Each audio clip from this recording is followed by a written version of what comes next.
You know that feeling when you buy an old house? The history, the secrets it holds. It's charming, right?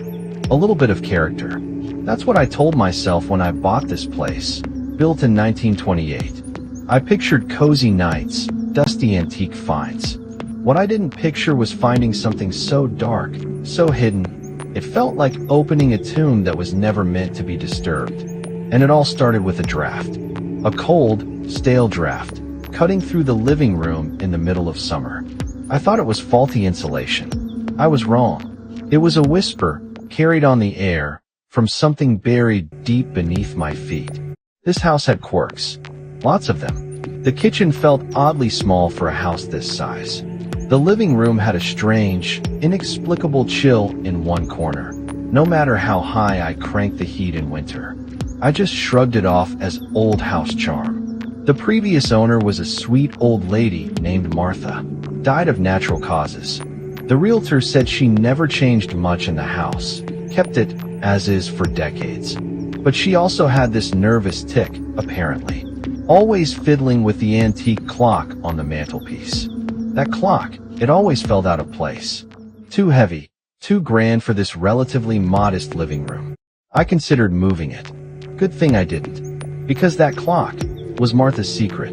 That persistent draft finally drove me nuts. I decided to find its source. I checked every window, every vent. And then, I knelt beside that heavy old clock in the living room, feeling for any gaps. My finger brushed against something. Not plaster, not wood, metal. A small, almost invisible latch, hidden perfectly within the ornate carvings of the clock's base. When I pressed it, the entire section of the wall behind the clock slid inwards. No hinges, no handle, just a smooth, black void. And the air that hit me, it wasn't just cold. It was dead, like the inside of a tomb. I found the switch, deep inside the recess. A single, bare bulb flickered to life, revealing a staircase. Not leading to a basement, leading down, further down than any standard foundation. Into a space that felt wrong. The air got thicker with every step. The smell was indescribable, like old pennies and something else, something organic. I kept my phone flashlight on, praying the battery wouldn't die.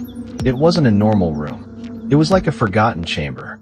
The walls were raw earth, shored up with ancient, rotting timbers. And on one of the stone walls, there were drawings. Not children's drawings. Not art. These were ritualistic.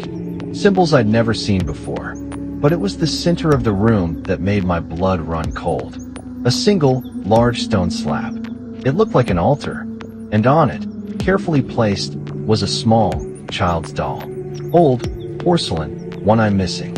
And then I noticed the scratching. Rhythmic. From inside the stone altar. Like something was trying to claw its way out. That's when I heard it. A whisper.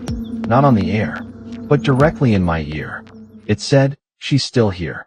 I didn't wait. I didn't question. I scrambled up those stairs, slammed the hidden door shut, and slid the clock back into place. It's closed now, but I know it's not gone. I've called contractors, foundation specialists. Nobody can find the secret mechanism. The wall looks solid, but the draft is back. And sometimes, late at night, I hear a child giggling from beneath my floorboards. Old houses don't just have character. They have memories. And some of those memories, they don't want to stay buried. This has been Underbed Whispers. If you live in an old house, listen closely to the creaks. Feel for the drafts that don't make sense. Because sometimes, what's hidden isn't meant to be found. Sleep tight.